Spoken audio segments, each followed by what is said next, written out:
Hello बच्चों, क्या हाल चाल। बच्चों आज है गैसियस स्टेट लेक्चर नंबर 4। पहले 3 लेक्चर्स आपको देखने जरूरी हैं यदि आज का लेक्चर आपको समझना है तो। लेक्चर नंबर 3 तक हम लोग गैसियस स्टेट के जो अलग अलग गैस लॉज थे उनको पढ़ रहे थे। आज हम लोगों को उसी गैस लॉज की कड़ी में बॉयल्स लॉ के बाद जो दूसरा लॉ आने वाला है चार्ल्स लॉ, उससे और उसके आगे के जो लॉज हैं उनके बारे में पढ़ेंगे बेटा। सो स्टार्ट करते हैं आज का lecture. Let us start with Boyle's law. Boyle's law हो चुका है, चार्ल्स लॉ से स्टार्ट करते हैं। सेकेंड जो लॉ है that is Charles law. Charles law के स्टेटमेंट में लिख रहा हूं for a fixed amount of a gas, ये चीज जरूरी है। For a fixed amount of a gas, amount जैसे ही फिक्स करते हैं तो नंबर ऑफ मोल्स फिक्स हो गए। अमाउंट जैसे ही फिक्स किया नंबर ऑफ मोल्स फिक्स किए। For a fixed amount of gas at constant pressure, ध्यान रखना at constant pressure. Boyle's law में क्या चीज कांस्टेंट था? टेम्परेचर। लेकिन यहां पे क्या चीज कांस्टेंट है? At constant pressure. Volume of a gas, volume of a gas is directly proportional to its absolute temperature, directly proportional to its, कई बुक्स में टेम्परेचर लिखा होता है, is directly proportional to its temperature लिखा होगा, लेकिन आपको टेम्परेचर नहीं लेना है, आपको absolute temperature, directly proportional to its absolute temperature. What is absolute temperature बेटा? Absolute temperature is temperature on Kelvin scale. So अगर अमाउंट ऑफ गैस फिक्स है, अगर आपने नंबर ऑफ मोल्स फिक्स कर दिए और प्रेशर कांस्टेंट रखा है, so volume of gas is proportional to its temperature. Temperature on Kelvin scale, ये चीज जरूरी है, जिसको हम लोग ऐसे लिख सकते हैं कि V proportional to T, T is capital T Kelvin पे टेम्परेचर है। प्रोवाइडेड बेटा क्या क्या चीजें कांस्टेंट है? नंबर ऑफ मोल्स कांस्टेंट है और प्रेशर कांस्टेंट है। N और P अगर कांस्टेंट है सो फिर ये लॉ अप्लाई करता है। प्रोपोर्शनलिटी को इक्वलिटी से रिप्लेस करते हैं तो आपको मिलेगा V is equal to KT। और बेटा यहां जो K है वो चार्ल्स लॉ के लिए कांस्टेंट है, और अब हमें मालूम है कि ये K और कुछ नहीं बल्कि NR/P है। NR/P है, N कांस्टेंट है, P कांस्टेंट है, इसलिए पूरा टर्म कांस्टेंट है और ये चार्ल्स लॉ के लिए कांस्टेंट हो गया। So this is the governing equation for Charles law. V is equal to KT, ये गवर्निंग इक्वेशन हो गई चार्ल्स लॉ के लिए, ठीक है। V is equal to KT, V is volume of gas, K is constant, T is temperature on Kelvin scale. मान लीजिए अगर हम प्रोसेस में नंबर ऑफ मोल्स और प्रेशर कांस्टेंट रखते हुए एक सपोज हमारे पास एक गैस है, उस पे हम एक प्रोसेस करते हैं, ठीक है, और उस प्रोसेस में N और P कांस्टेंट है। मान लो बच्चे नंबर ऑफ मोल्स और प्रेशर कांस्टेंट है। सपोज नंबर ऑफ मोल्स और प्रेशर कांस्टेंट है और हम थे initially V initial T initial पे, और नंबर ऑफ मोल्स और प्रेशर को कांस्टेंट रखते हुए हम उस गैस को ले गए V फाइनल और T फाइनल पे। अगर ऐसा किया है तो इन चारों वेरिएबल्स में बच्चे क्या रिलेशन होगा? इन चारों वेरिएबल्स में रिलेशन होगा। आप इस चीज को अप्लाई कर सकते हो और आपको चारों वेरिएबल्स में रिलेशन मिलेगा। V initial upon T initial is equal to V final upon T final. V initial upon T initial is equal to V final upon T final. This is the relation between these 4 variables, right. लेकिन ये तब है बेटा जब pressure constant हो। एक चीज और याद रखना कि कांस्टेंट प्रेशर वाले जो भी प्रोसेसेस होते हैं उनको आइसोबारिक प्रोसेस बोलते हैं। क्या बोलते हैं? Isobaric process. इसको भी मैं लिख देता हूं, कांस्टेंट प्रेशर पे जो भी प्रोसेसेस होते हैं उनको आइसोबारिक प्रोसेस बोलते हैं। Processes occurring at constant pressure, processes occurring at constant pressure, occurring at constant pressure are called isobaric process, right? isobaric process बोलेंगे, ध्यान रखेंगे। बस ये टर्म है बेटा, कभी कभी आ जाता है। तो आइसोबारिक का मतलब है प्रेशर को कांस्टेंट रखना है थ्रू आउट द प्रोसेस। याद रखना सिर्फ इनिशियली और फाइनल प्रेशर सेम हो जाए वो कंडीशन आइसोबारिक की नहीं है। जैसे ही मैं बोलता हूं आइसोबारिक, आइसोथर्मल, तो थ्रू आउट द प्रोसेस वो चीज क्या होनी चाहिए? कांस्टेंट। आइसोथर्मल में through out the process temperature constant होना चाहिए, और आइसोबारिक में थ्रू आउट द प्रोसेस क्या होना चाहिए? Pressure constant, right. Pressure constant होना चाहिए। चलिए अब इस पे बेस हम कुछ ग्राफ बनाते हैं, जैसा कि स्टैंडर्ड प्रोटोकॉल हम लोगों ने फॉलो कर रखा है। हर गैस लॉ में हम पहले गैस लॉ को समझते हैं और फिर गैस लॉ से रिलेटेड ग्राफ बनाते हैं, ठीक है। अब ग्राफ बनाएंगे तो ग्राफ में सबसे पहले कुछ, चलिए आप ग्राफ बनाओगे मेरे लिए, मैं आपको बताता हूं कि चार्ल्स लॉ के लिए आपको क्या क्या ग्राफ बनाने हैं, ठीक है।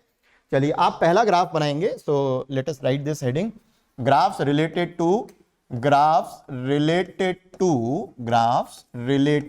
To Charles law. अब अगले लॉ से हम ये हेडिंग नहीं लिखेंगे, क्योंकि अब मुझे लगता है कि आप कंफर्टेबल हो गए होंगे ग्राफ बनाने में, ठीक है, कंफर्टेबल हो ही गए होंगे ग्राफ बनाने में। चलो बेटा पहला ग्राफ आप बनाओ, आप मेरे लिए ग्राफ बना दो volume versus temperature kelvin scale पे। दूसरा ग्राफ आप मेरे लिए बना दीजिए वॉल्यूम वर्सेस टेम्परेचर, लेकिन अब की बार टेम्परेचर डिग्री सेल्सियस में, चलो बेटा पहला ग्राफ बनाते हैं। पहले आप अगर रिकॉर्डेड वीडियो मिल रहा है तो आप वीडियो को पॉज करेंगे, ग्राफ खुद से बनाएंगे और फिर इस ग्राफ को देखोगे वीडियो को ऑन करके, ठीक है। So volume versus temperature, versus के बाईं तरफ जो भी क्वांटिटी उसको y मान लो, वर्सेस के दाहिनी तरफ जो भी है उसको x मान लो। सो हम v को थोड़ी देर के लिए y मानेंगे और t को थोड़ी देर के लिए x मानेंगे, तो v हमारा y है और टेम्परेचर हमारा x है। अब हमारे पास जो गवर्निंग इक्वेशन है बच्चे वो v is equal to K T है, v is equal to K T, so y is equal to के X, is a straight line passing through what, passing through origin. तो volume versus temperature for Charles law का मतलब number of moles और pressure रखे गए हैं constant. यदि आप ग्राफ बनाते हो तो ग्राफ आपको मिलेगा एक स्ट्रेट लाइन इस तरह से, और बच्चे इस स्ट्रेट लाइन का जो स्लोप होगा वो स्लोप की वैल्यू k होगी, और k और कुछ नहीं बल्कि क्या है, nr अपॉन p। क्या है बेटा, nr upon p, this is the value of slope.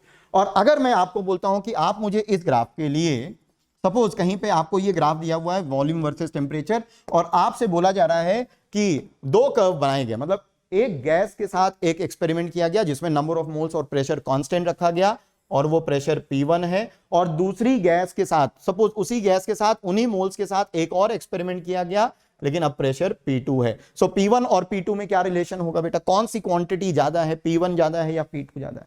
इसका स्लोप nr बाई P1 और इसका slope nr by P2, slope nr by P1, slope nr by P2, तो स्लोप की वैल्यू nr बाई P1, आपने देखा बेटा यहां स्लोप nr बाई P है और इसका स्लोप होगा बच्चे nr बाई P2। अब आप देख रहे हो कि स्लोप P2 वाला ज्यादा है, मतलब P2 की वैल्यू कम होनी चाहिए। सो अगर ये है सो यहां पे हम बोल सकते हैं कि P1 is greater then P2, right, P1 is greater then P2। ये ग्राफ बना लिया। दूसरा ग्राफ हमें टेम्परेचर इन डिग्री सेंटीग्रेड या डिग्री सेल्सियस है उसके अगेंस्ट ग्राफ बनाना है, और अब क्योंकि हमारे पास कोई रिलेशन नहीं बेटा, हमें मानना पड़ेगा वर्सेस को लेफ्ट में जो है उसको y, तो this is y and temperature in degree Celsius is x।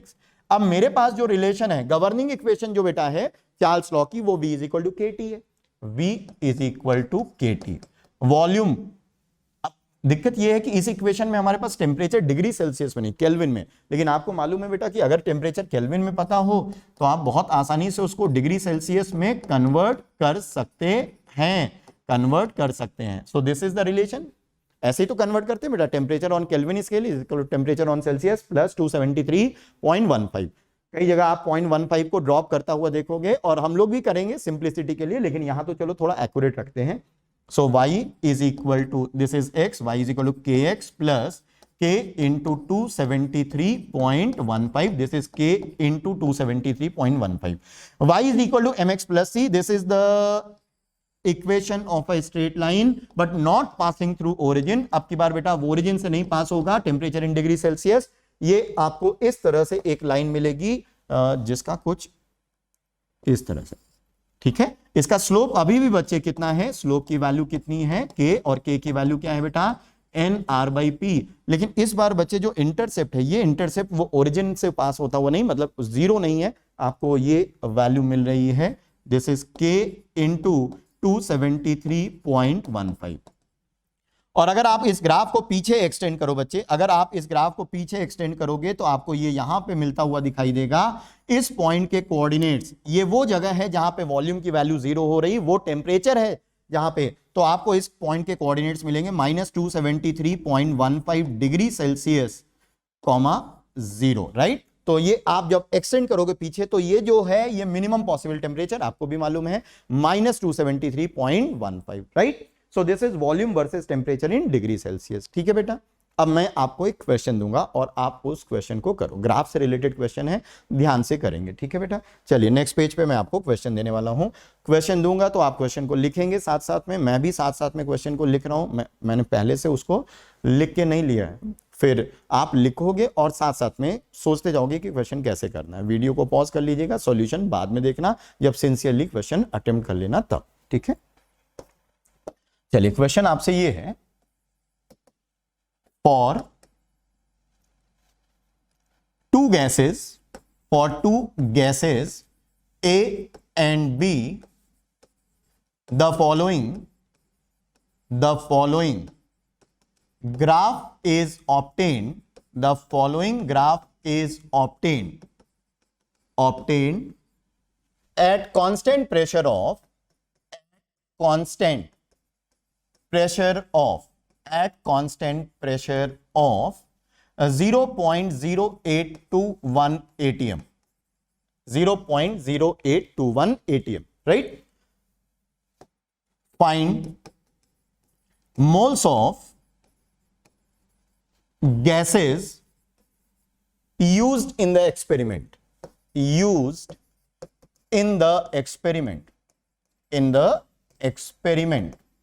ठीक है। और ग्राफ ये दिया हुआ है, ग्राफ है log v versus log t का, log v versus log t का। और एक गैस के लिए जो ग्राफ है वो कुछ इस तरह से है, दिस पॉइंट इज 0.477, राइट। और ये गैस ए के लिए हो गया, और गैस बी के लिए जो ग्राफ है, गैस बी के लिए वो ग्राफ कुछ इस तरह से, ये गैस बी के लिए ग्राफ है, ठीक है। ये ओरिजिन से पास हो रहा है।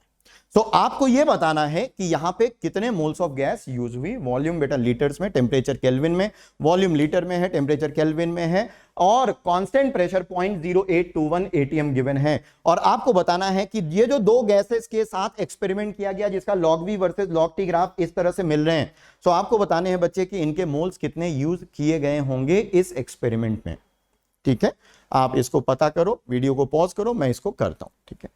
अब सबसे पहली बात तो ये कि अगर आपको log v versus log t का ग्राफ प्लॉट करना है तो आपको समझना होगा, और प्रेशर की वैल्यू बेटा कांस्टेंट है, देखो कांस्टेंट प्रेशर दे रखा है, प्रेशर कांस्टेंट है, और log v versus log t, तो एक क्लियर हिंट है कि कहीं ना कहीं हमें चार्ल्स लॉ को यूज करना है, v is equal to K T को, ठीक है। हमें कौन सी इक्वेशन यूज करनी है बच्चे, v is equal to K T, क्योंकि प्रेशर कांस्टेंट है। अब दोनों तरफ log ले लेते हैं, तो log v is equal to log of K T को, log ऑफ के टी को आप क्या लिखने वाले हो, आप लिखने वाले हो log t plus log k, यही तो लिखोगे, log t plus log k।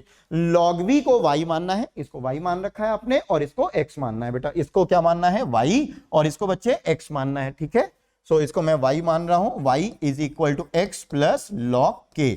अब क्या है, इसको आप कंपेयर कर दो, y is equal to mx plus c से। सो आपको एक स्ट्रेट लाइन मिलेगी जिसका स्लोप 1 मिलेगा। क्या आपको स्ट्रेट लाइन यहां दिख रही है, बिल्कुल, स्लोप ये 1 मिलेगा, मतलब ये यहां से एंगल जो होगा वो कितना होगा 45 डिग्री, और इसका भी एंगल कितना होगा 45 डिग्री, ठीक है बेटा। अब ये जो इंटरसेप्ट की वैल्यू है वो log k है, और याद रखना k और कुछ नहीं बल्कि nr अपॉन p है।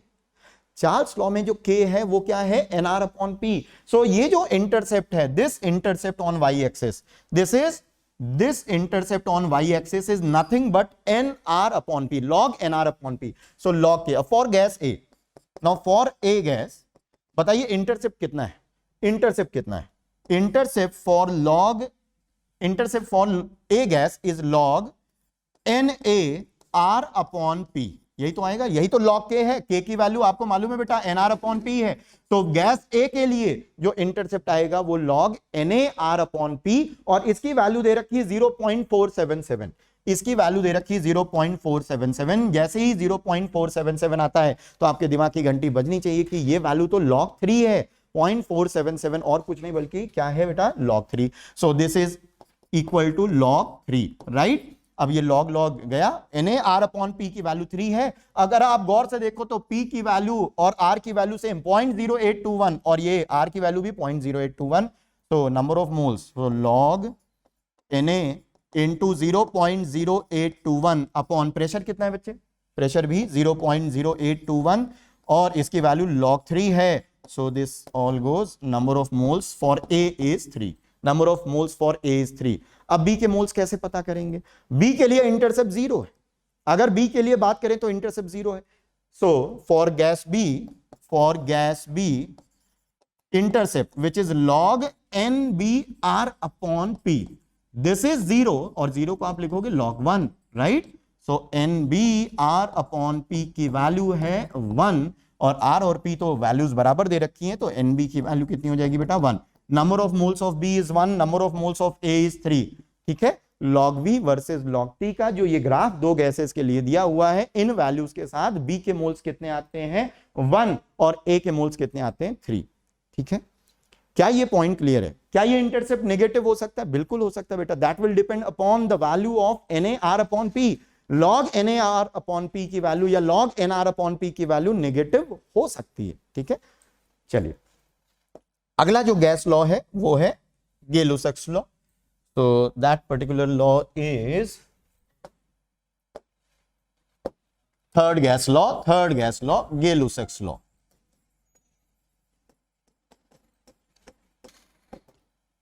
स्टेटमेंट में लिखूंगा for a fixed amount of a gas, for a fixed amount of a gas, for a fixed amount of a gas at constant volume, eight constant volume, eight constant volume.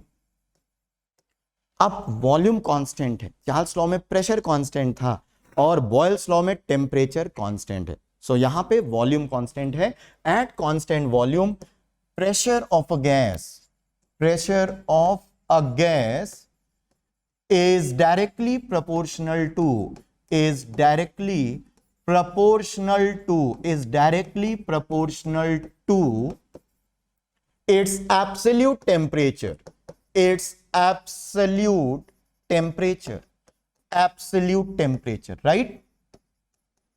Mathematically इसको कैसे लिखोगे? Mathematically कैसे लिखेंगे? Mathematically हम लिख सकते हैं P proportional to T, provided क्या क्या चीजें कांस्टेंट है, provided number of moles and volume are kept constant, right? So this is P proportional to T, यही है लॉ, Gay-Lussac's लॉ। और प्रोपोर्शनलिटी को हटाओ, इक्वलिटी लॉ, तो फटाफट इसको निपटाते हैं। P is equal to KT और अब यहां से K की वैल्यू क्या आएगी? K की वैल्यू NR अपॉन V आएगी। क्या आएगी बच्चे? K की वैल्यू NR अपॉन V आएगी। ठीक है, so P is equal to KT is the governing equation for Gay-Lussac's law. और यहां पे वॉल्यूम कांस्टेंट रहता है। याद रखना बच्चे, जो भी प्रोसेसेस कांस्टेंट वॉल्यूम पे होते हैं, the processes that occur at constant volume, processes that occur at constant volume, at constant volume are called isochoric process. What? Isochoric process. क्या बोलेंगे बेटा? आइसोकोरिक प्रोसेस बोलेंगे। और जो कर्व्स आप ड्रॉ करते हो वॉल्यूम को कांस्टेंट रखते हुए, उनको आइसोकोर्स बोलते हैं। क्या बोलते हैं? आइसोकोर्स बोलते हैं। और जो प्रेशर को कांस्टेंट रखते हुए कर्व्स या आप जो भी ग्राफ ड्रॉ करते हो उनको आइसोबार्स बोलते हैं। टेम्परेचर को कांस्टेंट रखते हुए जो भी कर्व आप ड्रॉ करते हो उनको आइसोथर्म्स बोलते हैं। ठीक है, सो आइसोथर्म्स टेम्परेचर कांस्टेंट रखते हुए जो भी कर्व बनते हैं, ग्राफ बनता है। आइसोबार्स प्रेशर कांस्टेंट रखते हुए जो भी कर्व या आप बोल सकते हो ग्राफ बनता है। और आइसोकोर्स का मतलब वॉल्यूम कांस्टेंट रखते हुए जो भी आप ग्राफ बनाते हो। ठीक है बेटा, so P is equal to KT। अगर वॉल्यूम कांस्टेंट रखते हुए आप कोई प्रोसेस करते हो, टेम्परेचर बढ़ाते हो, तो प्रेशर के साथ क्या रिलेशन आएगा? मैं डायरेक्ट लिखूंगा बेटा। मान लो आपने एक गैस पे आइसोकोरिक प्रोसेस किया, इसका मतलब वॉल्यूम कांस्टेंट रखते हुए कोई प्रोसेस करते हो, तो उस प्रोसेस के लिए मैं ये रिजल्ट लिख सकता हूं, P initial upon T initial equal to P final upon T final, right? P initial upon T initial equal to P final upon T final. लेकिन ये फॉर्मूला तब यूज करेंगे जब नंबर ऑफ मोल्स और volume क्या हो? Constant. जब number of moles और वॉल्यूम क्या हो? कांस्टेंट। ठीक है बेटा, जब नंबर ऑफ मोल्स और वॉल्यूम क्या रहे? कांस्टेंट। ठीक है, इसको नोट करो। फिर नेक्स्ट पेज पे चलते हैं और अगले पेज पे मैं ग्राफ आपसे नहीं बनवाऊंगा, सीधे ग्राफ पे एक क्वेश्चन दूंगा, सीधे ग्राफ पे एक क्वेश्चन दूंगा। इसको नोट करो।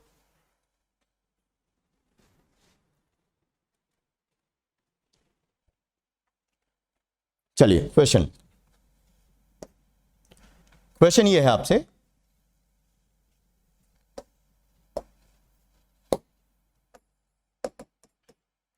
सबसे पहला क्वेश्चन तो ये है कि plot PT versus T graph, plot PT versus T graph, plot करिए PT versus T graph at constant volume and constant number of moles. ठीक है, ये तो फर्स्ट पार्ट हो गया ग्राफ, ये पहला पार्ट हो गया क्वेश्चन का।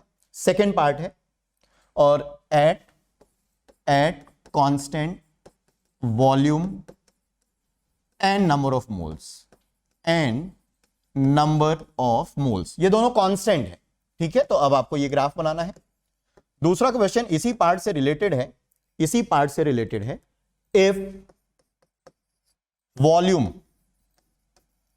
Is 82.1 milliliter, if volume is 82.1 milliliter and that is constant, 82.1 milliliter volume और ये कांस्टेंट है। Find moles of gases used, moles of gas लिख लेते हैं, moles of gas used if d by dt of Pt at T is equal to 300 Kelvin is equal to 300। अच्छा question है, solve करेंगे ध्यान से। फिर से बेटा वीडियो को पॉज करेंगे, वीडियो को पॉज करने के बाद फिर आप इसको सॉल्व करना, और सॉल्यूशन पहले साथ साथ मत देखना, बस मैं ये कहना चाहता हूं, क्योंकि मैं ये चाहूंगा कि आपकी मतलब जैसे ही क्वेश्चन आप पढ़ो तो आपके दिमाग की जो प्रोसेसिंग है वो स्टार्ट हो जानी चाहिए। क्वेश्चन को कैसे सॉल्व करना, उसका अप्रोच आप लगातार सोचते रहो। अब ये पर्टिकुलर क्वेश्चन है तो चलो मैं करता हूं, आप वीडियो को पॉज करके पहले आप कर लीजिएगा। पीटी वर्सेस टी ग्राफ है ना, तो हमें ये ग्राफ प्लॉट करना है। याद रखना नंबर ऑफ मोल्स और वॉल्यूम रखे गए कांस्टेंट, यदि एन और वी रखा गया है कांस्टेंट और हमें ये ग्राफ बनाना है, तो देखो कैसे ग्राफ बना सकते हो आप। इस ग्राफ को आप इस तरह बनाइए, पीटी को हमें, चलिए ग्राफ बनाते हैं। तो हमें एक्स एक्सिस पे बच्चे टेम्परेचर लेना है और वाई एक्सिस पे प्रेशर इनटू टेम्परेचर। हम प्रेशर टेम्परेचर को y मान लेते हैं थोड़ी देर के लिए और टेम्परेचर को x मान लेते हैं। अब चूंकि नंबर ऑफ मोल्स और वॉल्यूम कांस्टेंट है, नंबर ऑफ मोल्स और वॉल्यूम कांस्टेंट है, सो आप बोल सकते हो कि pressure is equal to k into T. Since volume and number of moles is constant, since तो that is why p is equal to kt। अब p is equal to kt, तो p आप pt को y माने हो और t को x माने, तो यहां से जो p की वैल्यू होगी वो y बाई x आ जाएगी। y by x is equal to k, और टेम्परेचर कितना आएगा बेटा, x है, so y is equal to के x square. y is equal to के x square is parabolic curve. कैसा कर्व आएगा बच्चे, पैराबोलिक कर्व आएगा। So y is equal to x square, इस तरह का पैराबोलिक कर्व आएगा। ठीक है, हम फर्स्ट क्वाड्रेंट में ग्राफ को बनाए। आपको मालूम है बेटा कि क्योंकि कंप्लीट पैराबोला तो ऐसा मिलता है, लेकिन हमें ऑब्वियसली इस क्वाड्रेंट में नहीं बनाना है, फर्स्ट क्वाड्रेंट में ही ग्राफ को बनाना है। ठीक है, सो दिस इज पैराबोलिक कर्व। अब क्वेश्चन का करते हैं सेकंड पार्ट। सेकंड पार्ट ज्यादा इंटरेस्टिंग है। सेकंड पार्ट ये कहता है कि अगर पीटी का डिफरेंशिएशन करें टेम्परेचर के रेस्पेक्ट में, ध्यान से सुन लो, अगर आप पीटी का डिफरेंशिएशन करो टेम्परेचर के रेस्पेक्ट में और फिर उसमें 300 केल्विन रखोगे तो ये वैल्यू 300 आएगी। ये तो मैथमेटिकल हो गया। अगर मैं आपको इसको ग्राफ पे एक्सप्लेन करने की कोशिश करूं, सो ये अगर पीटी को आपने y मान रखा है और t को x मान रखा है, तो एक्चुअली ये dy बाई dx है। ये dy बाई dx है at x is equal to 300। Actually जब x की वैल्यू 300, मतलब जब टेम्परेचर की वैल्यू 300 है, जब टेम्परेचर की वैल्यू 300 केल्विन है, तो ये चीज एक्चुअल में इस ग्राफ का टेंजेंट मतलब स्लोप है। उस पॉइंट पे टेंजेंट, या आप बोल सकते हो हमें स्लोप दिया हुआ है। इस पॉइंट पे हमें क्या दिया हुआ है, स्लोप। इस पॉइंट पे हमें इस ग्राफ का स्लोप दिया हुआ है, और इस स्लोप की वैल्यू इस पॉइंट पे जब टेम्परेचर की वैल्यू 300 है तो कितनी दी हुई है, 300। तो हमें नंबर ऑफ मोल्स कितने हैं ये बताने हैं। ठीक है बेटा, ये तो ग्राफ पे, क्योंकि dy बाई dx आपको उस point x is equal to 300, this is t is equal to 300, हमने t को x मान रखा है, सो x इज इक्वल टू 300 पे आपको ग्राफ को एक तरह से टेंजेंट ड्रॉ करना, उसका स्लोप, उसकी स्लोप की value 300।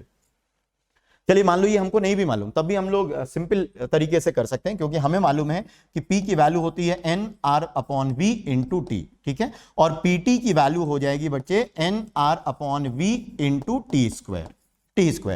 d by D T of pt का डिफरेंशिएशन करना है, मतलब मुझे करना है d by D T of nr अपॉन v इंटू टी स्क्वायर। अब nr अपॉन v तो कांस्टेंट है, d by D T of T square is 2t। क्या करना है बेटा, अब आपको मिलेगा N R upon V into, और टी स्क्वायर का डिफरेंशिएशन टेम्परेचर के रेस्पेक्ट में कितना मिलेगा, ट्वाइस ऑफ टी। और जब मैं इस एक्सप्रेशन में टेम्परेचर को 300 रखूंगा, जब मैं इस एक्सप्रेशन में टेम्परेचर को 300 रखूंगा तो मुझे वैल्यू कितनी मिलनी चाहिए, 300, क्योंकि ये दिया हुआ है। जब आप टेम्परेचर को 300 रखोगे तो टेम्परेचर को 300 रखने पे ये स्लोप या ये जो वैल्यू है कितनी आनी चाहिए, 300 आनी चाहिए। अब बस हो गया, क्वेश्चन खत्म है। 82.1 मिलीलीटर है, प्रेशर एटीएम में था, टेम्परेचर केल्विन में था। अब इसको लीटर में कन्वर्ट करोगे तो 0.0821 आएगा। कितना आएगा बेटा, 0.0821। वॉल्यूम की वैल्यू 0.0821 और आर की वैल्यू भी 0.0821, तो ये कैंसिल होने वाला है। टेम्परेचर को मैं रखूंगा 300, टेम्परेचर को यहां रखोगे 300, तो ये आएगा n into 2 into 300 is equal to 300, और मुझे यहां से मिल जाएंगे number of moles half. So this is the number of moles that is used in this particular question. देखा बेटा आपने कैसा क्वेश्चन था।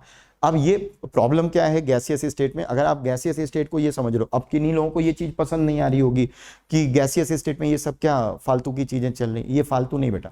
अगर मैं बोलूं गैसियस स्टेट में तो सिर्फ सिंपल सी एक PV equal to NRT equation है। अब ऑब्वियसली आप इतने छोटे तो हो नहीं, या इतने छोटे लेवल के कॉम्पिटिशन तो हैंडल नहीं करें कि हमें प्रेशर दे देगा, वॉल्यूम दे देगा, नंबर ऑफ मोल्स दे देगा और बोलेगा टेम्परेचर बताओ, ऐसा तो नहीं होगा ना। अब है ले दे के एक ही equation PV equal to NRT, तो थोड़ा सा कॉम्प्लिकेट करना है, कॉम्प्लेक्स करना है, तो बेटा ऐसे ही किया है। सो गैसियस स्टेट में हम केमिस्ट्री में जरूर इसको पढ़ते हैं, लेकिन बहुत ज्यादा मैथमेटिकल एलिमेंट्स इसमें प्रेजेंट होते हैं। ये बहुत ज्यादा मैथमेटिकल एलिमेंट वाला टॉपिक है, मतलब बहुत सारे मैथमेटिक्स की चीजें आपको यहां पे मिलेंगी, क्योंकि इक्वेशन तो ले दे के एक ही है बेटा, PV is equal to NRT. तो उसके साथ कैसे खेला जाता है, कुछ ये एग्जाम्पल है बेटा कि कुछ इस तरह से चीजें होती हैं। ठीक है, चलो बच्चे नेक्स्ट लॉ की ओर चलते हैं, fourth gas law.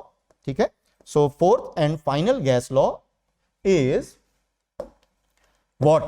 Only one gas law is left, and that is Avogadro's law. Avogadro's law. Avogadro's law क्या है? स्टेटमेंट मैं लॉ का दे रहा हूं। At similar conditions of pressure and temperature, at similar conditions of pressure and temperature, P and T मैं लिख रहा हूं, पूरा नहीं लिख रहा हूं बेटा। At similar conditions of P and T, equal volume of all gases contain equal number of gas particles,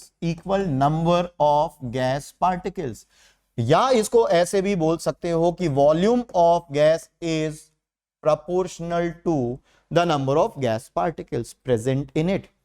यदि प्रेशर और टेम्परेचर कांस्टेंट है तो volume is proportional to number of gas particles present in it. फिर से सुनो, volume proportional to number of gas particles, यहां पे number of gas particles capital N से मैं डिनोट कर रहा हूं, प्रोवाइडेड प्रेशर और टेम्परेचर की कंडीशंस क्या है, आइडेंटिकल। आइडेंटिकल का मतलब उसको रखते हैं कांस्टेंट। तो अगर ऐसा है तो volume is proportional to number of gas particles. अब ये जो नंबर ऑफ गैस पार्टिकल्स, कई बुक्स में इवन कई जगह मैं देखता हूं कि कुछ लोग भी volume proportional to number of moles बोलते हैं, वो बिल्कुल सही है, लेकिन ओरिजिनली जो स्टेटमेंट था एवोगैड्रो का उसमें नंबर ऑफ मोल्स का कहीं कोई जिक्र नहीं है। क्यों बेटा? क्योंकि एवोगैड्रो का जो भी जीवन काल था वो 1800 की बात है, 1800 समथिंग में। तब तक तो मोल मालूम भी नहीं था कि मोल क्या होता है ना। मोल एज अ यूनिट, ऐसा ही unit for amount of substance, वो तो 1900 समथिंग में इंट्रोड्यूस हुआ। 1910 के बाद ये चीज बात है 100 साल पुरानी। उस जो मोल एज अ यूनिट जब इंट्रोड्यूस हुआ तो लगभग उसके 100 साल पहले की ये बात है। तो एवोगैड्रो को तो नहीं मालूम था कि मोल्स क्या होते हैं, तो ऑब्वियसली वो ये नहीं बोल सकते कि volume is proportional to number of moles, लेकिन actually number of gas particles के उन्होंने प्रोपोर्शनल बोला। अब नंबर ऑफ गैस पार्टिकल्स के अगर प्रोपोर्शनल है तो ऑब्वियसली नंबर ऑफ मोल्स के भी प्रोपोर्शनल होगा, क्योंकि नंबर ऑफ मोल्स होता है number of gas particles divided by Avogadro's constant Na। अब वो कांस्टेंट से डिवाइड करोगे तो उससे प्रोपोर्शनलिटी तो चेंज नहीं होगी। तो volume is also proportional to number of moles, और V is equal to K into N। जहां पे K की वैल्यू बच्चे क्या है, K की वैल्यू बेटा क्या है, PV is equal to nRT से यहां पे क्या आएगा, RT अपॉन P। अब टेम्परेचर कांस्टेंट है, प्रेशर कांस्टेंट है और R ऑफ कोर्स कांस्टेंट है, तो K भी कांस्टेंट होगा। और याद करो बेटा, अगर आप थोड़ा सा वापस जाएं और आपने मोल कॉन्सेप्ट को अच्छे से पढ़ा है तो वहां एक सेक्शन आता है बेटा मोल कॉन्सेप्ट स्टोइचियोमेट्री में, यूडियोमेट्री। क्या आता है बेटा? यूडियोमेट्री, जहां हम लोग गैस एनालिसिस करते हैं। वहां हम लोग क्या करते थे कि यूडियोमेट्री में हम लोग गैस के वॉल्यूम को ही मोल्स की तरह ट्रीट करते थे। गैस के वॉल्यूम को ही मोल्स की तरह ट्रीट करते थे। वो इसलिए क्योंकि प्रेशर और टेम्परेचर की कंडीशंस रहती थी आइडेंटिकल, और ऐसा होने पे वॉल्यूम प्रोपोर्शनल टू क्या होता था? मोल्स। तो जैसे मोल्स के साथ हम काम करते थे वैसे ही वॉल्यूम के साथ काम कर सकते हो, प्रोवाइडेड पी और टी की वैल्यूज अलग अलग गैसेस के लिए क्या है? कांस्टेंट। ठीक है। So all these 4 gas laws led to actual में आइडियल गैस इक्वेशन। ये अलग अलग गैस लॉज अलग अलग समय पे किए गए थे। ये रियल गैसेस के साथ किए गए थे, लेकिन इन रियल गैसेस के साथ ये ऐसी कंडीशंस में करते हैं कि almost ideal gas behaviour show करते हैं। ठीक है, क्योंकि बच्चों के मन में क्वेश्चन आता है कि सर मतलब एक्सपेरिमेंट तो ऑब्वियसली रियल गैस से हुए होंगे, तो ये आइडियल गैस इक्वेशंस को कैसे डिनोट करते हैं? तो मैं बता दूं, कंडीशंस ऐसी बेटा, इतने लो प्रेशर, आगे जब हम लोग रियल गैस पढ़ेंगे तो हम लोग ये देखेंगे कि लो प्रेशर में ये जो रियल गैसेस होती हैं उनका बिहेवियर ऑलमोस्ट आइडियल जैसा ही होता है। तो ऑलमोस्ट, मैं ये नहीं कह सकता कि 100% आइडियल होगा, लेकिन almost it will be like ideal gas only. So all these 4 gas laws led to PV is equal to nRT. Finally हमारे लिए जो इंपॉर्टेंट है that is PV is equal to nRT। और अगर कभी आपको स्ट्राइक न करे कि कौन से लॉ को अप्लाई करना, चार्ल्स लॉ, बॉयल्स लॉ, कौन सा लॉ अप्लाई करना किसी पर्टिकुलर प्रॉब्लम में, तो जरूरत नहीं है। Use PV is equal to nRT। Identify 2 situation, use PV is equal to nRT। क्या मैंने कहा? 2 सिचुएशन आइडेंटिफाई करो और PV is equal to nRT दोनों सिचुएशन पे आप अप्लाई कर दो और डिवाइड कर दोगे तो most of the things cancel out, जो भी कांस्टेंट होता है। जैसे एक एग्जांपल मैं आपको देता हूं। एग्जांपल है, एक क्वेश्चन करते हैं। क्वेश्चन ये बेटा कि अब मैं पूरा लैंग्वेज नहीं लिख रहा हूं, आप ध्यान से सुनना क्वेश्चन को। So there is a lake which is 10.336 metre deep. So this is a lake, right? This is a lake which is 10.336 metre deep, 10.336 metre deep lake. तो ऑब्वियसली लेक में कौन सा फ्लूइड होगा ये बताने की जरूरत नहीं। कई बार कुछ बच्चे ये भी पूछते हैं सर लेक में कौन सा लिक्विड है। ऑब्वियस है, ये मैंने आपको बताने वाला। और कई बार बच्चे ये भी पूछते हैं कि सर लेक ओपन कंटेनर है या क्लोज कंटेनर, ओपन कंटेनर है या क्लोज कंटेनर लेक। तो बताओ आप, ओपन कंटेनर है या क्लोज कंटेनर? ऑब्वियस है ओपन कंटेनर। बाहर का प्रेशर कितना है बेटा? 1 atm। So this is atmospheric pressure और बाहर का प्रेशर है 1 atm। So there is a lake which is 10.336 metre deep, right? और उसमें क्या होता है कि बॉटम पे एक इंस्टेंट पे एक एयर बबल रिलीज किया जाता है। सपोज कोई डाइवर था, डाइवर ने एक एयर बबल रिलीज किया, ठीक है, बॉटम पे बेटा, यहां बॉटम पे एक एयर बबल रिलीज किया जाता है। ये एयर बबल को आप स्फेरिकल इन शेप मान लेना। जो भी मैं बात बोल रहा हूं प्लीज आप नोट कर लेना। एयर बबल को स्फेरिकल इन शेप मान लेते हैं। एयर बबल का रेडियस बच्चे 1 सेंटीमीटर है बॉटम पे, ठीक है। यहां बॉटम पे जो टेम्परेचर है वो T है। अब ये एयर बबल राइज करना शुरू करता है और सरफेस पे कुछ देर के बाद पहुंच जाता है सरफेस पे। सो क्वेश्चन ये है कि यदि सरफेस पे टेम्परेचर 40 है, सरफेस पे टेम्परेचर 40, एब्सोल्यूट टेम्परेचर यहां T है और यहां 40 है। सो अगर सरफेस पे टेम्परेचर 40 है तो सरफेस पे रेडियस की वैल्यू क्या होगी?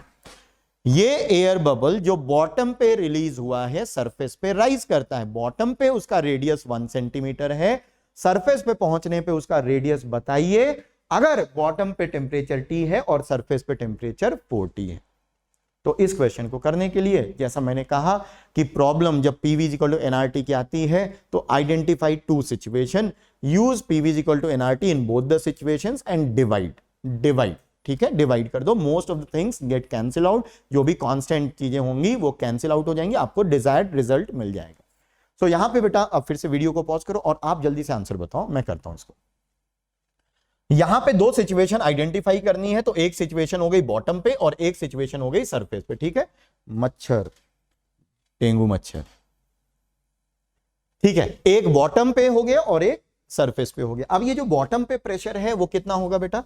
बॉटम पे प्रेशर 2 कारण से है। एक बाहर का प्रेशर एटमॉस्फेयर का लग रहा है, वो तो है ही है, लेकिन ये जो 10.336 मीटर का जो वाटर कॉलम है, ये वाला जो वाटर कॉलम है इसका भी एक फ्लूइड प्रेशर लग रहा होगा। और आपको मालूम है कि 10.336 metre of water column exerts a pressure of 1 atm। कितना ATM? 1 ATM. So total pressure अगर मैं बॉटम पे आपको बोलूं कि प्रेशर बेटा बॉटम पे कितना है, सो प्रेशर होगा 2 एटीएम। क्यों? बाहर का प्रेशर 1 एटीएम और 10.336 मीटर कॉलम का भी pressure 1 ATM. So this makes 1 + 1 2 ATM. So bottom पे प्रेशर हो गया बच्चे 2 एटीएम और ऑब्वियसली सरफेस पे तो प्रेशर है 1 ATM. Now let us apply PV is equal to nRT। सबसे पहले बॉटम पे अप्लाई करो PV is equal to nRT। Bottom पे अप्लाई करोगे pressure PV is equal to nRT। Pressure कितना है? 2।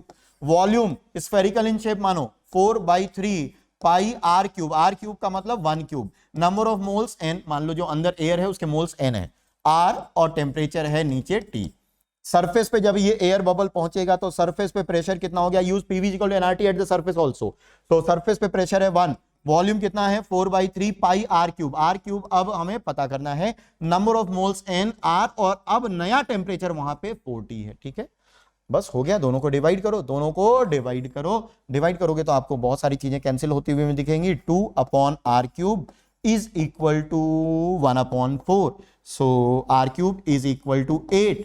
r cube is equal to 8 and r is equal to 2 centimetre. क्या आ गया बेटा? r is equal to 2 centimetre. ये हमारा क्या हो जाएगा? आंसर हो जाएगा। ठीक है, ये हमारा क्या हो गया बच्चे? आंसर हो गया। आपने देखा कि हमने कोई लॉ अप्लाई नहीं किया, हमने कुछ भी, हम सब भूल गए। हमने जो 4 एक्सपेरिमेंटल गैस लॉस पढ़े थे सब भूल गए बेटा, और हमने सिर्फ PV is equal to nRT apply किया। और PV is equal to nRT apply करके 2 सिचुएशन पे अप्लाई किया, एक बॉटम पे और एक सरफेस पे, और आपको डिजायर्ड रिजल्ट मिल गया। क्योंकि अब आपको यही करना है। अब आपको ये जैसे ही क्वेश्चन आएगा तो आपको ये नहीं दिमाग में सोचना है कि ये बॉयल्स लॉ का क्वेश्चन है, चार्ल्स लॉ का है, या किस लॉ का क्वेश्चन है, ये कभी भी नहीं सोचना है। आप सोचो ये PV is equal to nRT का क्वेश्चन है। किसका क्वेश्चन है? PV is equal to nRT का। ठीक है, बस इसको देखना है। ठीक है बेटा, अब चूंकि इसमें बहुत सारी चीजें आती है और मुझे आपको बस एक चीज और समझानी, यहाँ पे ग्राफ से रिलेटेड जब क्वेश्चन आएगा तो थोड़ा केयरफुल रहना है, क्योंकि ग्राफ से रिलेटेड क्वेश्चन आते ही आते हैं। जैसे मैंने बोला कि चूंकि बहुत सिंपल सा एक PV इक्वल nRT पे तो क्वेश्चन मिलेगा नहीं। ऑफ कोर्स इसमें मैथमेटिकल एलिमेंट्स इंट्रोड्यूस किए जाते हैं और मैथमेटिकल एलिमेंट्स में फिर ग्राफ एक पोर्शन होता है। बच्चों यहाँ ग्राफ कन्वर्जन भी आपको आना चाहिए, एक ग्राफ से दूसरे ग्राफ में जाना। ये थर्मोडायनेमिक्स में भी हम लोग अक्सर यूज करेंगे और यहाँ पे भी आपको एक ग्राफ कन्वर्जन आना चाहिए। ठीक है, सो ग्राफ कन्वर्जन को हम लोग थर्मोडायनेमिक्स में कवर करेंगे, अभी के लिए छोड़ते हैं। अभी के लिए मैं ये मानता हूं कि आपको बेसिक ग्राफ्स मालूम है। अब मैं वो जितने भी बेसिक ग्राफ थे उनको यहां पे समराइज करने वाला, तो समरी ये है। सो समरी ऑफ ग्राफ, जो भी अभी तक हम लोगों ने इंपॉर्टेंट, अब जो पूछे जाते हैं बेटा और जो अपने लिए काफी ज्यादा इंपॉर्टेंट है वो मैं आपको यहां पे सारी चीजें बताने जा रहा हूं। अब ध्यान से सुनना, आगे जो भी चीज हम लोग बताने जा रहे हैं तो हम ये मान रहे हैं कि नंबर ऑफ मोल्स फिक्स है, मतलब अमाउंट फिक्स है। अमाउंट फिक्स है बेटा, ये कांस्टेंट है। ठीक है, अब यदि नंबर ऑफ मोल्स कांस्टेंट है और आपका जो ग्राफ है वो P वर्सेस V का है और हाइपरबोलिक ग्राफ है, P वर्सेस V का ग्राफ हाइपरबोलिक है, इसका मतलब है कि टेम्परेचर क्या है? कांस्टेंट। प्लीज आपको लगेगा कि ये सब चीजें फालतू है, नहीं नहीं नहीं नहीं, नहीं। आप देखना कि ये कितनी इंपॉर्टेंट है। आज अभी आगे इसके आगे बाद हम लोग क्वेश्चंस करेंगे। आज क्वेश्चन सेशन है, बाद में आप बोल सकते हो क्वेश्चन सेशन में आपको ही इन क्वेश्चंस का आंसर्स करना है। ठीक है, टेम्परेचर कांस्टेंट है, प्रेशर टेम्परेचर। यदि दूसरा ग्राफ हम P वर्सेस 1/V का ग्राफ अगर बनाएं और यदि वो ग्राफ ओरिजिन से पास होता हुआ दिखे तो इसका मतलब है, ओरिजिन से पास होने का मतलब नंबर ऑफ मोल्स कांस्टेंट है, तो टेम्परेचर क्या होना चाहिए? कांस्टेंट। और इस ग्राफ का स्लोप कितना होता है? P वर्सेस 1/V, ग्राफ का स्लोप बताइए, ओरिजिन से पास हो रहा है तो स्लोप की वैल्यू क्या होगी? nRT। क्या होगी? nRT, स्लोप की वैल्यू nRT। ठीक है, तीसरा ग्राफ जो आपके लिए इंपॉर्टेंट है वो ये कि यदि V वर्सेस T का ग्राफ ओरिजिन से पास होता हुआ दिखे तो इस ग्राफ में नंबर ऑफ मोल्स कांस्टेंट है तो प्रेशर होगा कांस्टेंट, ओरिजिन से पास होता हुआ दिखे तो, और इसका स्लोप कितना है? इसका स्लोप है nR/P। स्लोप कितना है बेटा? nR/P। और फाइनल जो फोर्थ ग्राफ आपको ध्यान में रखना है वो है P वर्सेस T का ग्राफ, प्रेशर वर्सेस T का ग्राफ यदि ओरिजिन से पास होता हुआ दिखे। ओरिजिन से नहीं हो रहा है क्या? ओरिजिन से करा लेते हैं। ओरिजिन से पास होता हुआ दिखे तो, ओरिजिन से पास होते हुए दिखे तो इसमें क्या चीज कांस्टेंट है? यार क्या हो रहा है ये? चलो, ओरिजिन से पास होता हुआ दिखेगा तो आपको इसमें वॉल्यूम रखना है कांस्टेंट, और इसका स्लोप कितना है N R upon V. Slope कितना है एन आर अपॉन वी। ये 4 ग्राफ ध्यान रखिएगा, लास्ट के 3 जरूर याद रखना। P वर्सेस 1 अपॉन वी का ग्राफ ओरिजिन से पास होता हुआ दिखे temperature constant, V versus T का ग्राफ अगर ओरिजिन से पास होता हुआ दिखे pressure constant, P versus T का ग्राफ यदि ओरिजिन से पास होता हुआ दिखे तो वॉल्यूम कांस्टेंट, वॉल्यूम कांस्टेंट। ठीक है, नेक्स्ट पेज पे अगर ये तो सब ओरिजिन से पास हो रहे हैं, ये वाले 3 ग्राफ, अगर ओरिजिन से नहीं पास होगा तो फिर क्या करोगे। एग्जाम्पल एक क्वेश्चन दे रहे हैं नेक्स्ट पेज पे, ट्राई करिएगा, मजा आएगा, है ना। उसका सिंपल सा सॉल्यूशन है, बहुत सिंपल, पर बच्चे मैंने देखा है उसको बड़ा कॉम्प्लिकेट करते हैं, बहुत कॉम्प्लिकेट, मतलब जितना कॉम्प्लिकेट कर सकते हैं उतना। एकदम सिंपल सी चीज को दाएं बाएं घुमा घुमा के जाने क्या क्या पता करते हैं, जाने क्या क्या पता करते हैं। देखो चलो, जैसे मैं आपसे एक क्वेश्चन पूछता हूं, for a fixed amount of a gas, for a fixed amount of a gas, for a fixed amount of a gas, the following graph is obtained. The following graph is obtained. Graph is obtained. Obtained. कौन सा graph? P versus 1 upon V, P versus 1 upon V, और इसका जो graph है वो कुछ इस तरह से है। इसका जो ग्राफ है वो कुछ इस तरह से है।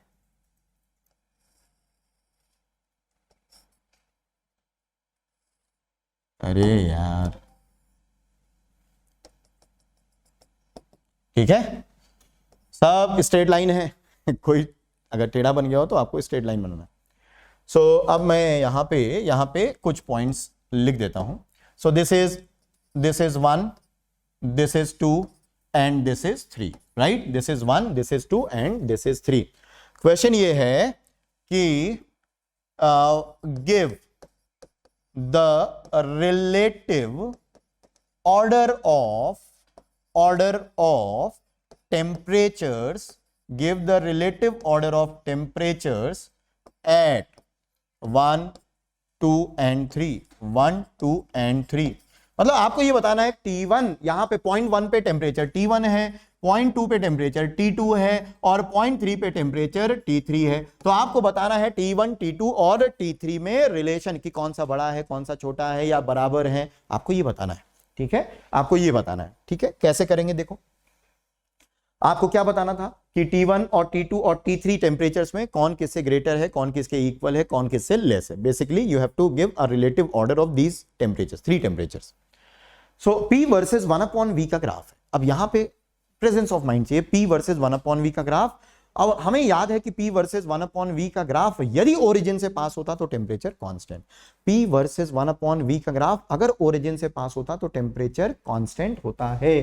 सो अब यहां पे प्रॉब्लम ये है कि ये वाला जो ग्राफ है पहला और दूसरा, देखो ये वाला 1 से 2 वाला ग्राफ ओरिजिन से पास नहीं हो रहा है, ओरिजिन से पास नहीं हो रहा, कोई बात नहीं, हम ओरिजिन से पास करा देते हैं। एक काम करो, फर्स्ट वाले पॉइंट को ओरिजिन से कनेक्ट कर दो। ये एक स्ट्रेट लाइन है, ये एक स्ट्रेट लाइन है, देखो ना, ये एक स्ट्रेट लाइन है, ओरिजिन से पास हो रही है, ये एक स्ट्रेट लाइन है, ओरिजिन से पास हो रही है, दिख रही है आपको।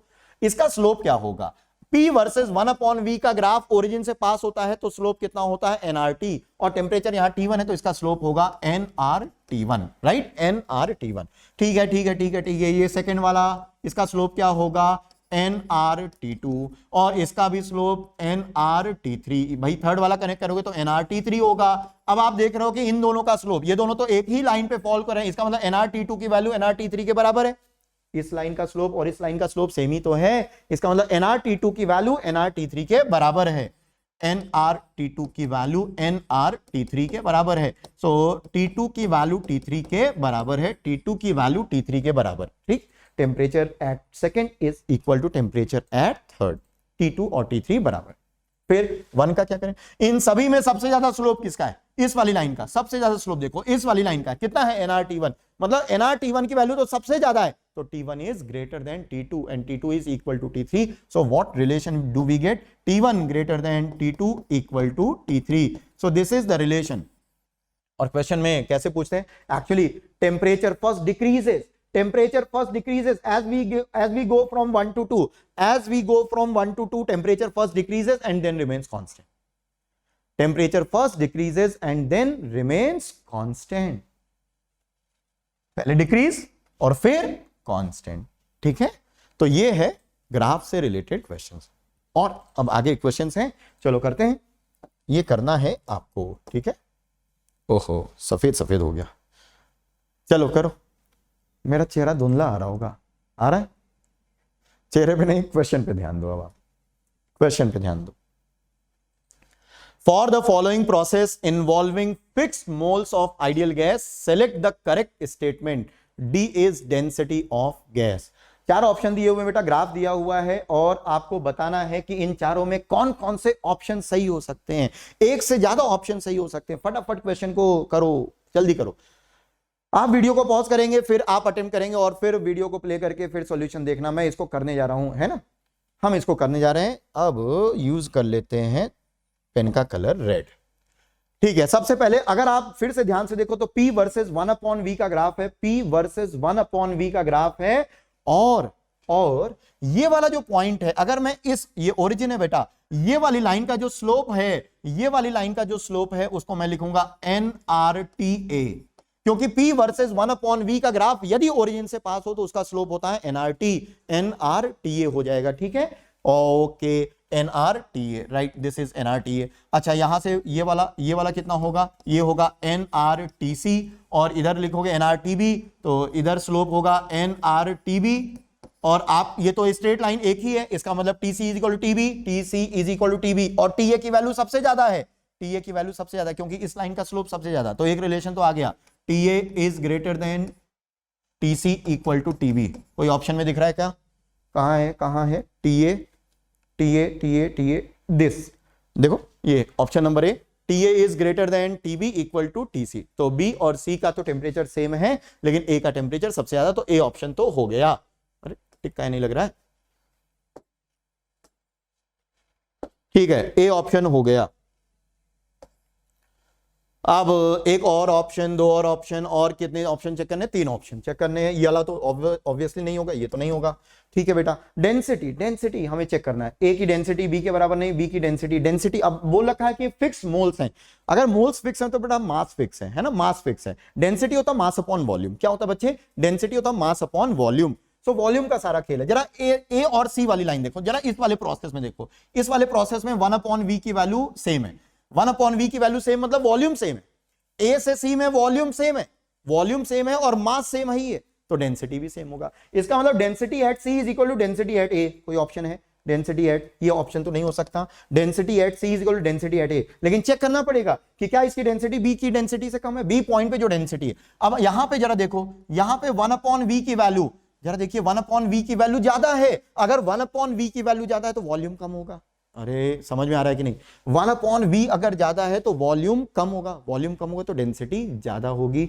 सो density at B is more and this is more. So option is A and D, option is A and D. ठीक है, तो ये क्वेश्चन था, ऑप्शन हो जाएगा ए और डी। बेटा इस तरह के क्वेश्चंस आपको मिलते हैं।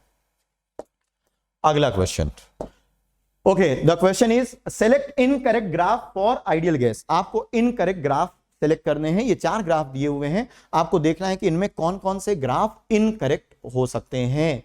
इनकरेक्ट हो सकते हैं, इनकरेक्ट ग्राफ मतलब एक ऑप्शन भी हो सकता है, एक से ज्यादा ऑप्शन भी हो सकते हैं। चेक करो बेटा, चलो चेक करते हैं। पहला ग्राफ है 1/V versus P। P versus 1/V का ग्राफ स्ट्रेट लाइन होता था ओरिजिन से पास होते हुए। 1/V वर्सेस P का ग्राफ कैसा होगा जरा चेक कर लेते हैं। 1/V को मान लो y और p को मानो x, pv is equal to nRT होता है, pv is equal to nRT होता है। सो आप p by nRT is equal to 1/V लिख सकते हो। ये बेटा y है और ये x है, so y is equal to 1/nRT into x। इसको y is equal to kx, क्योंकि nRT constant, y is equal to kx is a straight line, और इन्होंने बना रखा है हाइपरबोलिक। सो ये तो गलत है और हमें गलत का ही चुनाव करना है, हमें इनकरेक्ट ही चुनना है। तो ऑप्शन नंबर ए तो होगा ही होगा। 1/V वर्सेस P और 1/V वर्सेस P, अभी हम लोगों ने देखा 1/V वर्सेस P, इस लाइन का स्लोप ये 1/nRT है। स्लोप की वैल्यू क्या होगी? 1/N1RT।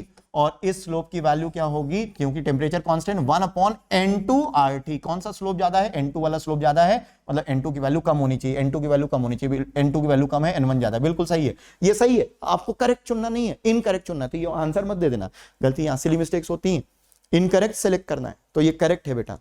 और P वर्सेस 1/V, अब फिर से इसका स्लोप होगा, P वर्सेस 1/V का स्लोप होता है nRT1 और इसका स्लोप हो जाएगा nRT2, और T2 की वैल्यू ज्यादा है, T2 की वैल्यू ज्यादा है, तो ये ऑप्शन तो सही है, ये ऑप्शन सही है, सी वाला ग्राफ सही है, सी वाला ग्राफ बिल्कुल सही है।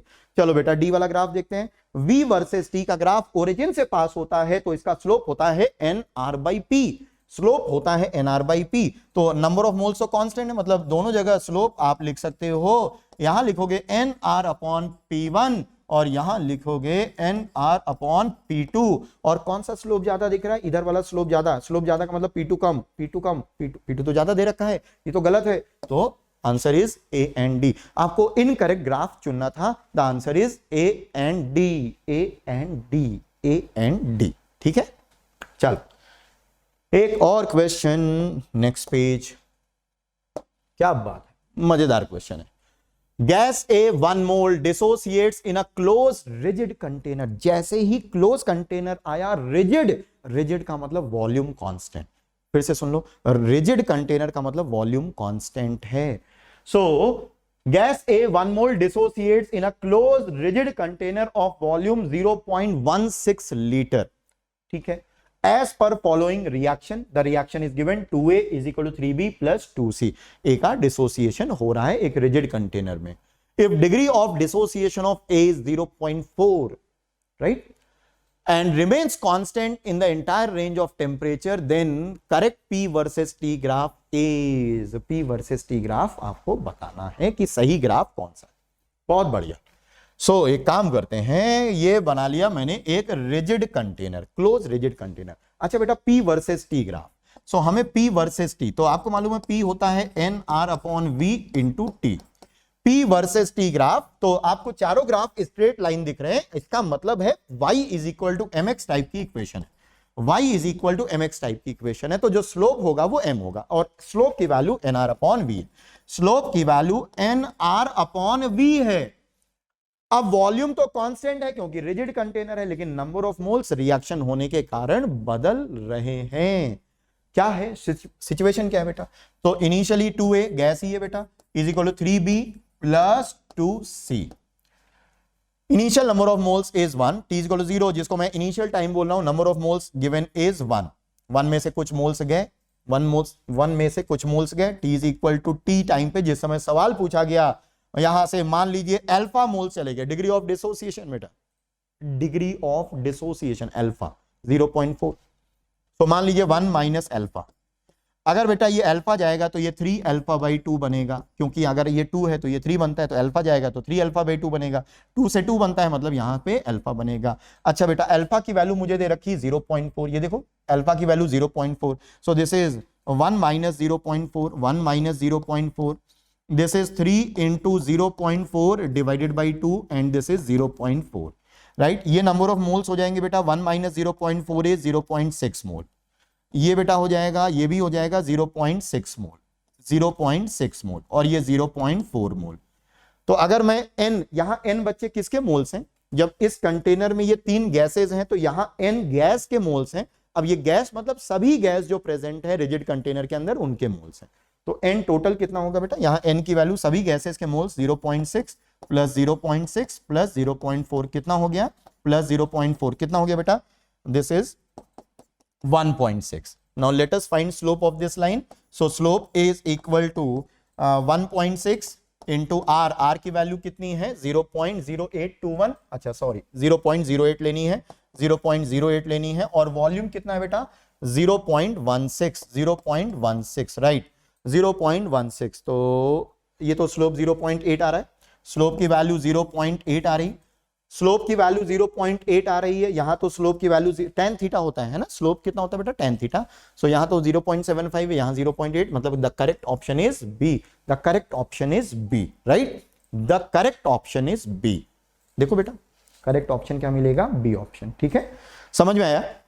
ये समझ में आ रहा है ना अल्फा, क्योंकि यहाँ पे थोड़ा सा रिएक्शन स्टोइचियोमेट्री भी यूज की गई है। 2 है 3 बनता है 2 बनता है, तो अल्फा अगर डिग्री ऑफ डिसोसिएशन है ये 3 अल्फा बाई 2 बनेगा, ये अल्फा बनेगा। आई होप कि आपको अल्फा पता है क्या है। Degree of dissociation is moles dissociated upon initial moles taken, right. चलो बेटा नेक्स्ट क्वेश्चन की ओर चलते हैं, देखते हैं।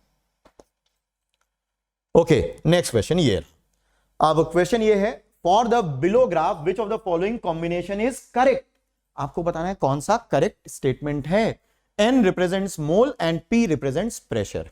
वॉल्यूम वर्सेस टेम्परेचर का ग्राफ, वॉल्यूम वर्सेस टेम्परेचर का ग्राफ है, और ये ग्राफ ओरिजिन से पास होता हुआ नहीं दिख रहा है, क्योंकि अगर ओरिजिन से पास होता तो उसका स्लोप होता NR अपॉन P। यदि ये ओरिजिन से पास होता तो इसका स्लोप कितना होता NR अपॉन P, लेकिन ये ओरिजिन से पास नहीं हो रहा है, नहीं हो रहा, कोई बात नहीं। फिर क्या पूछा गया है, अब मुझसे पूछा गया है कि ये स्टेटमेंट में कौन सा, ठीक है एक काम करते हैं, मेरा जो मेथड है, मुझे जो सबसे अच्छा लगता है, जिससे मैं प्रॉब्लम को सिंप्लीफाई कर लेता हूं, इसलिए कोई बात नहीं, ओरिजिन से नहीं पास हो रहा है, इसको ओरिजिन से कनेक्ट कर लेते हैं भैया, ओरिजिन से कनेक्ट करो। V वर्सेस T का ग्राफ ओरिजिन से पास हो रहा है तो स्लोप होगा NR अपॉन P, तो इसका स्लोप हो जाएगा NR अपॉन P, और ये N1 मान लो, ये P1 मान लो, और इसका स्लोप हो जाएगा N2R upon P2, N2R upon P2। और ध्यान रखना बेटा, N1R अपॉन P1 की value should be greater than N2R upon P2, क्योंकि ये वाला स्लोप मुझे ज्यादा दिख रहा है। अब पहला स्टेटमेंट है, अगर if N is constant throughout then P at 2, ये कह रहे हैं N कांस्टेंट, अगर N कांस्टेंट है तो ठीक है, ये R by P1 is greater than R by P2, हमारे पास ये कंडीशन होना चाहिए। तो ये कह रहे हैं pressure at second point must be greater than pressure at first point, pressure at second point, अगर P2 ज्यादा होगा ऑब्वियसली बेटा ये सही है, ये चीज तब वैलिड होगी जब P2 ग्रेटर देन P1 होगा। सो पहला स्टेटमेंट तो सही है, पहला स्टेटमेंट सही है। If N is doubled in moving from first point to second point, then P also doubles in the process। N double करोगे और P भी डबल कर दोगे तो NR अपॉन P की वैल्यू तो कांस्टेंट हो गई ना भाई। अगर नंबर ऑफ मोल्स डबल कर रहे हो और साथ में प्रेशर भी डबल कर रहे हो, अगर N डबल कर रहे हैं और प्रेशर भी डबल कर रहे हैं, इसका मतलब ये वैल्यू NR अपॉन P की वैल्यू तो कांस्टेंट हो गई ना 1 से 2 जाते समय, और ये कांस्टेंट नहीं है, ये कांस्टेंट नहीं है, ये NR अपॉन P की वैल्यू कांस्टेंट नहीं, क्योंकि देखो NR अपॉन P1 है इधर और NR अपॉन P2 है, और N1, और ये दोनों वैल्यूज अलग अलग हैं, ये कांस्टेंट नहीं है बेटा। तो ये चीज सेकंड स्टेटमेंट तो गलत है, सेकंड स्टेटमेंट गलत। If N is constant then P is maximum at 0.1, 0.1 पे तो हमने लिखा P तो कम होगा ना, तो P तो मिनिमम है, तो ये स्टेटमेंट भी गलत है। इसका मतलब the only answer correct is first, only one is true, right, only first is true. ठीक है बेटा, ये हो गए कुछ क्वेश्चंस आइडियल गैसेस पे। एक क्वेश्चन के साथ हम आपको छोड़ जाएंगे, वो है आखिरी वाला क्वेश्चन। ये क्वेश्चन आप क्या करोगे, इस क्वेश्चन में आपको मैच करना है, कॉलम 1 और कॉलम 2 की एंट्रीज को मैच करना है। मैच करने का मतलब है आपको ये जो ग्राफ है करेक्टली मैच करने हैं। 1 upon v square versus p graph, यहां किसर मैच हो रहा है, तो आप क्या करोगे, इसको मैच करोगे। ए के लिए P मैच हो रहा है, Q मैच हो रहा है, R मैच हो रहा है, या S मैच हो रहा है, और ऐसे नीचे तक आएंगे बेटा, ये सभी आइडियल गैसेस के लिए हैं। आप ये ग्राफ मैच करेंगे और कमेंट बॉक्स में, जैसा कि मैं हमेशा बोलता हूं कि कमेंट बॉक्स में आंसर बताओ। कुछ बच्चे तो बताते हैं और कुछ बच्चे सोचते हैं कौन ये पेन ले। प्लीज अगर आप देख रहे हैं, सॉल्व कर रहे हैं, सीरियस हैं, तो प्लीज इसका कमेंट बॉक्स में मुझे आपसे आंसर चाहिए। नहीं आंसर दोगे तो नेक्स्ट क्लास में इसको डिस्कस कर लेंगे। चलो, thank you so much, thank you बेटा, इसका आंसर मुझे चाहिए।